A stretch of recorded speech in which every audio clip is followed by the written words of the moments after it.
I'm Sheila, and today I'm going to tell you about how to make a seed bomb. And you may ask yourself, what is a seed bomb? Well, a seed bomb is just a little nugget of some clumping bentonite clay or red clay, a little compost, and some seed and water. That's all it is. And they kind of look like this. They can look like this, but you can also make them colored, and we'll talk about that later.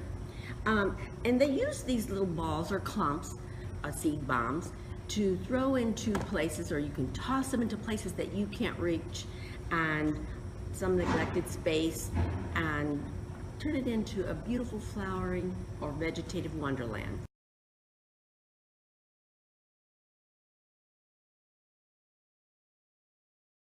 Why use them? Well, seed bombs also give us a 2-week advantage for the plant because it already has the nutrients all in that little ball that it needs to sprout and get started.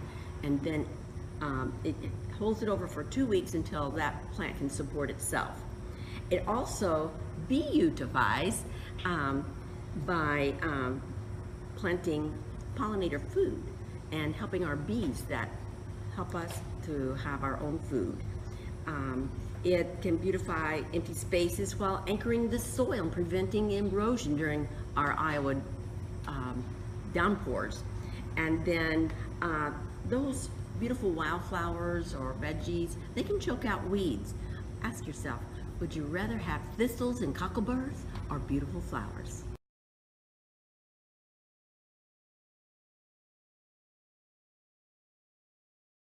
Or to be successful and to get the most out of your effort and prevent from having undesired or unintended damage to the environment, you really need to follow some steps with some detailed planning to be considered. All right? Well, the first one is make sure the location that you're planting your seed bombs is legal and it's a mutually agreed place and type of flower. That area would not have any restriction signs, there would be no fences, or some indication that your presence is undesired. The next thing you need to consider is the soils. You don't want to be going on a road and trying to throw a seed bomb. It's not going to grow. Make your efforts count by finding soils that are off trails, paths that are not compacted, and soils that have humus and organic materials in them, have access to some moisture. Make sure that the species of plants that you choose are U.S. native, local plant species that are not invasive. That's very, very important. And try to find plants that are endangered, and you can help those plants.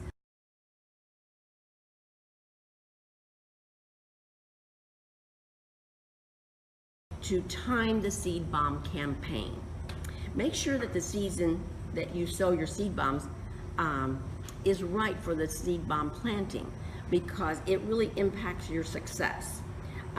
It depends upon seeds that require stratification, or the seed coat is so hard that you either have to file it with a nail file or some kind of scarification. Those need the winter, the freeze and the thaw to break that and loosen up that seed coat. So those seeds need to be planted in the fall. And if it's a frost tender plant, then you're going to plant those in the spring after the first frost, the last frost, excuse me.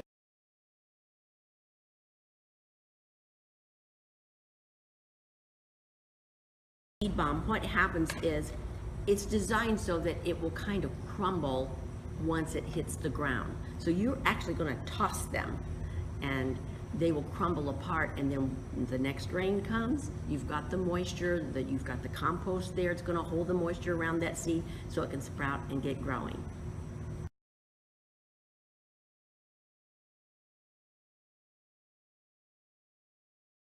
How to make the seed bombs. These are the most simple way to make them. First, you're going to need to get your supplies together, and you need a spoon or a pastry cutter. Really does well too, but you can just use a metal spoon.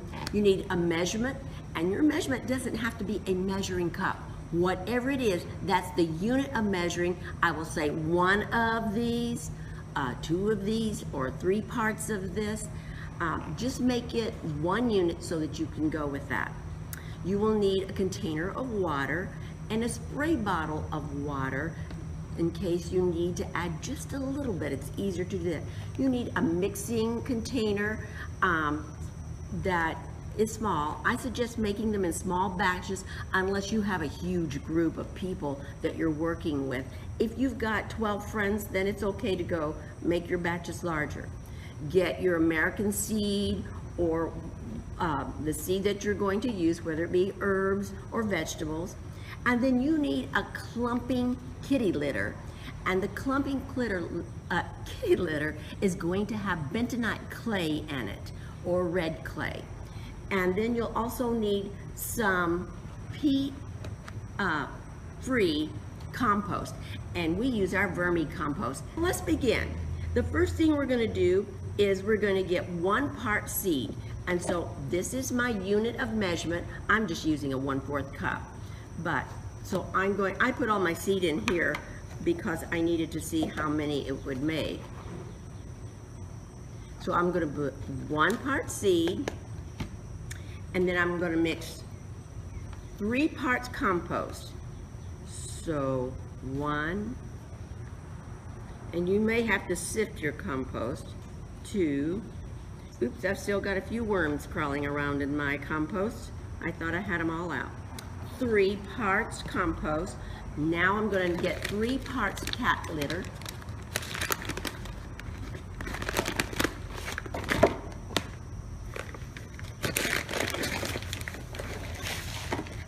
One, 2, 3, and 2 parts water.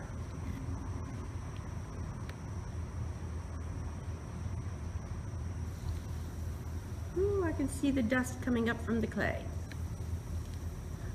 Cut it in. I just cut it, go around and around and around, and I cut it in as though it were a pastry cutter, and I found this worked just fine for me. And I might add just a little bit more if it starts drying out too much.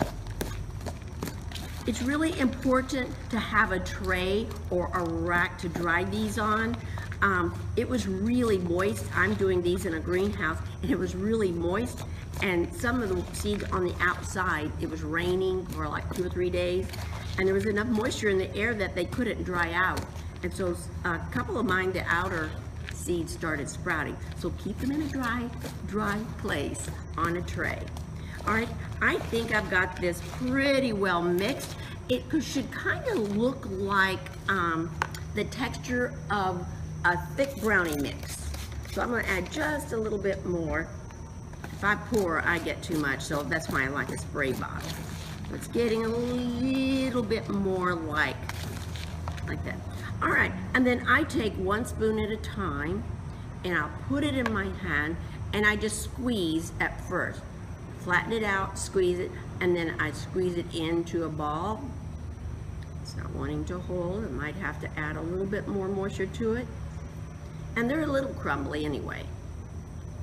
All right, now then, you just squeeze and squeeze. That's kind of fun, kind of like Play-Doh. Roll it around, and there you have your first seed ball.